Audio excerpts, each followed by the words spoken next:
से hello. Hello. अरे हम भी हैं। Hello hello. हम लोग कुछ नहीं कर रहे, खाली डिग्री।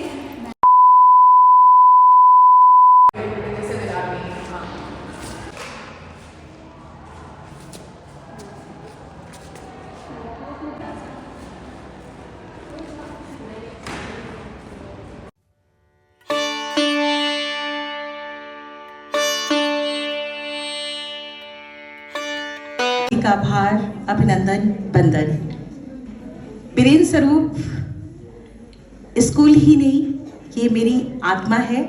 और कल रात में ही हम लोग बात कर रहे थे कि वीरेंद्र स्वरूप से एक अजब सा लगाव है, क्योंकि मेरी बेटी यहीं की पढ़ी। कि वो आपको कोई स्पीच दे रही हैं, वो आपको ये समझा रही है कि हमने जीवन में इतना अच्छा संघर्ष किया, तो लोग कहते हैं ना हमें इतनी प्रॉब्लम थी तो हम बन नहीं पाए। बन सकते हैं, अगर आपकी इच्छा शक्ति अच्छी होगी तो आप बहुत कुछ बन सकते हैं, अपने जीवन में कर सकते हैं। हमारी अंकिता भी इसका बहुत अच्छा एग्जाम्पल है। शायद आप लोग नहीं जानते हैं, एनिमल्स के लिए बहुत काम करती है, सोशल एक्टिविटीज़ में बहुत आगे रहती है, बहुत अच्छा पढ़ी हुई है और इतना अच्छी से अपने को ग्रूमिंग करी है, महिलाओं के लिए कार्य करती है। जरूरी नहीं है कि आपका कोई एनजीओ हो या आप एनजीओ से ही कार्य। 2000 years later.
Good afternoon students.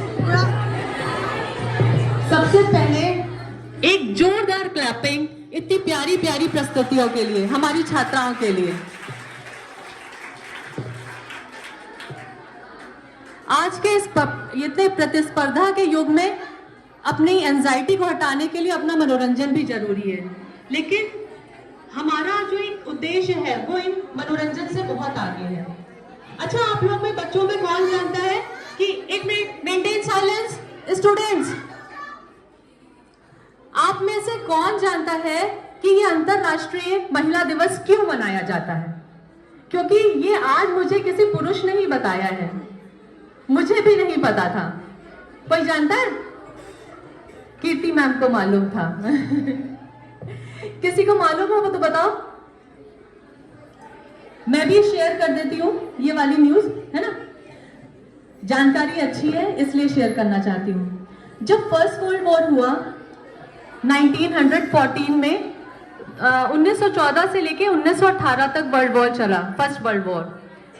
तो उस वर्ल्ड वॉर में रशिया में ऑलमोस्ट बहुत सारे पुरुष मतलब समाज में रहे ही नहीं, मतलब वो उस वर्ल्ड वॉर में उनका अस्तित्व ही खतरे में आ गया था।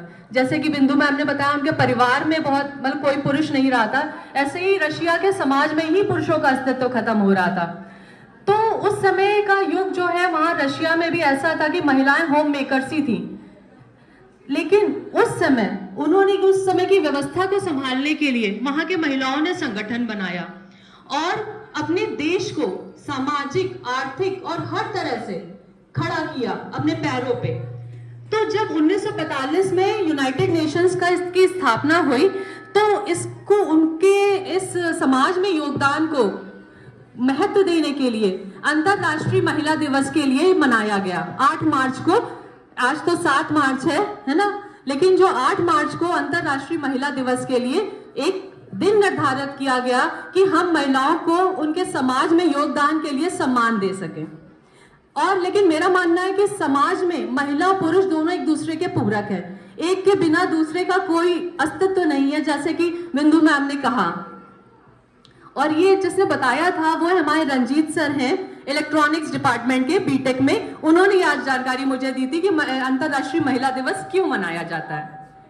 और अब मैं अपने सभी छात्राओं का, अपनी महिला साथियों का और सबसे ज्यादा बिंदु मैम और इला मैम का धन्यवाद देना चाहूंगी, जिन्होंने हमारे महाविद्यालय VSGOE में आकर हम लोगों को एक मार्गदर्शन प्रदान किया और बताया कि हमारे जीवन का उद्देश्य क्या होना चाहिए। बल्कि आज हम लोग ने ये भी जाना कि मनाली मैम से कि जिंदगी में वो कितने भी हर्डल्स आए, मनाली मैम तो हमारे परिवार की ही है, और इसके अलावा बिंदु मैम, इला मैम ने भी बताया कि जीवन में चाहे जितने भी संघर्ष आए हमने अपने आप को कमजोर नहीं समझना है और नित नए अपने आयामों को पूरा करने की प्रयत्न करना है। इसके साथ ही मैं जो यहाँ पे कार्यक्रम के समापन से पहले हमारे बीच में भी डॉक्टर अंकिता यादव मैम है, जो कि समाज सेविका भी हैं और उनका एक NGO भी चलता है। तो मैं बिंदु मैम से आग्रह करूंगी कि हमारे विद्यालय की, हमारे परिवार की अंकिता मैम को भी आप सम्मान देकर, शॉल देकर सम्मानित करें। Thank you ma'am.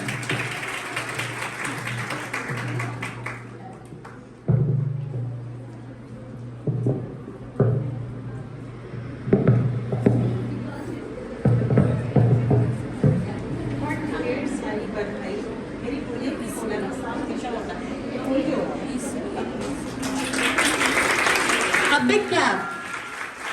आज के कार्यक्रम का पूरा संयोजन भी डॉक्टर अंकिता यादव मैम को ही जाता है, उसका श्रेय।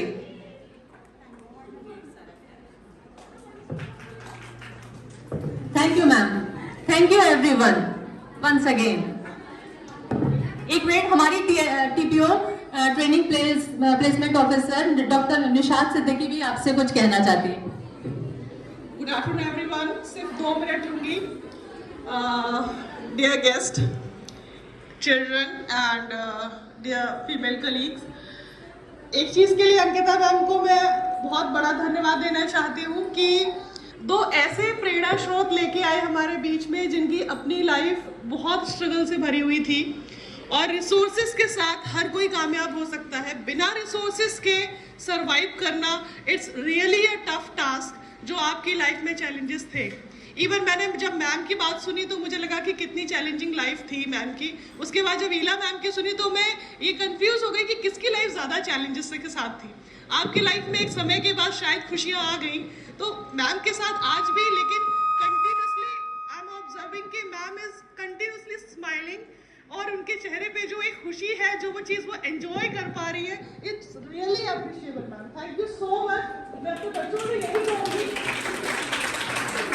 कि लाइफ में चैलेंजेस सबके होते हैं, और अगर आपके पास कोई आइडियल नहीं है तो these two ideal women are here just because of Ankita ma'am की उनसे आपसे रूबरू कराया और उनकी लाइफ के बारे में हम जान पाए। ठीक है, अभी आपके पास सिर्फ चैलेंज है कैसे पढ़े, कैसे करें, कैसे जॉब मिले, लेकिन रियल लाइफ आपकी कॉलेज लाइफ के बाद ही शुरू होती है। ठीक है, तो उससे एक ऐसी प्रेरणा लें कि अपने आप को आगे बढ़ाए। हर्डल सबकी लाइफ में आते हैं, चैलेंजेस सबकी लाइफ में आते हैं, लेकिन उससे आगे बढ़ना ही हमारा लिए जिंदगी होती है। Thank you so much ma'am for being a part of this family. और क्या